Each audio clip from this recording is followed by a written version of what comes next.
নমস্কার বন্ধুরা, রয়্যাল কিচেনে আপনাদের সবাইকে স্বাগতম।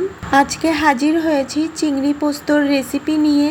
আমি এর আগেও অনেক চিংড়ি মাছের রেসিপি শেয়ার করেছি, তবে চিংড়ি পোস্ত বানাতে বেশি উপকরণের প্রয়োজন হয় না আর খেতেও দারুণ টেস্টি লাগে। আশা করি রেসিপিটি আপনাদের কাছে খুবই ভালো লাগবে।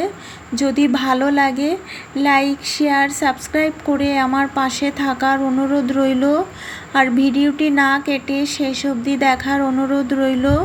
তো বন্ধুরা, আর দেরি না করে আসুন রেসিপিটি দেখে নেওয়া যাক। এখানে মাঝারি সাইজের 300 গ্রাম চিংড়ি মাছ ভালো করে বেছে পরিষ্কার করে ধুয়ে নিয়েছি। এবার এর মধ্যে দেব হলুদ গুঁড়ো আর দেব নুন। এবার হলুদ গুঁড়ো নুন দিয়ে চিংড়ি মাছটা ভালো করে মেখে নেব। যেহেতু চিংড়ি পোস্ত বানাবো, তার জন্য পোস্তর একটা মশলা তৈরি করে নেব। মশলা তৈরি করার জন্য এই মিক্সারের মধ্যে দিয়ে দেব 3 চামচ পোস্ত, দেব 6-7টা মতো কাঁচা লঙ্কা। এবার এর মধ্যে অল্প জল দিয়ে একটা মিহি পেস্ট বানিয়ে নেব। পোস্তর একটা মিহি পেস্ট বানিয়ে নিয়েছি। এবার রান্নাটা শুরু করব।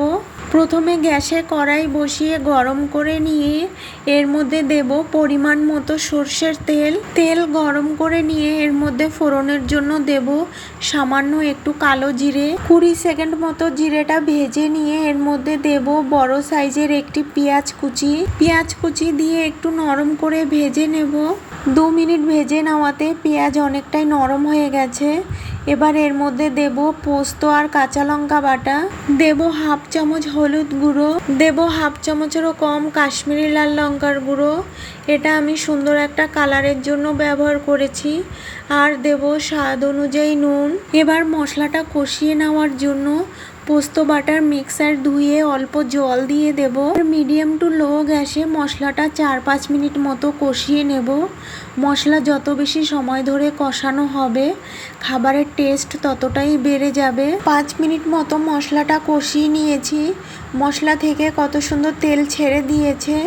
এবার এর মধ্যে নুন হলুদ মাখিয়ে রাখা চিংড়ি মাছগুলোকে দিয়ে দেব। চিংড়ি মাছগুলোকেও দিয়ে মশলার সঙ্গে 2-3 মিনিট মতো কষিয়ে নেব। 3 মিনিট মতো চিংড়ি মাছগুলোকে কষিয়ে নিয়েছি। এবার এর মধ্যে জল দিয়ে দেব। যেহেতু চিংড়ি পোস্ত বানাচ্ছি, চিংড়ি পোস্তটা একটু মাখো মাখো হবে, তাই জল খুব একটা দেব না। 100 ml মতো জল দিয়ে দেব। জল দিয়ে ভালো করে নাড়িয়ে মিশিয়ে নিয়ে মিডিয়াম টু লো গ্যাসে ঢাকা দিয়ে 4-5 মিনিট মতো রান্না করে নেব। ঢাকা দিয়ে 5 মিনিট মতো রান্না করে নিয়েছি। এবার ঢাকাটা তুলে নেব। চিংড়ি পোস্ত একদম রেডি হয়ে গেছে। এবার গ্যাস অফ করে গরম গরম পরিবেশন করে নেব।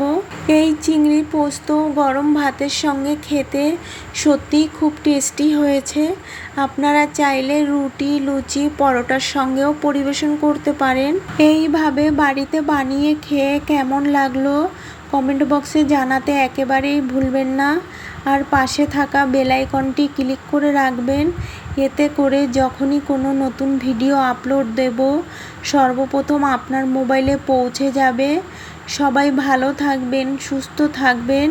আর আমার এই ভিডিওটা শেষ অবধি দেখার জন্য আপনাদেরকে অনেক অনেক ধন্যবাদ।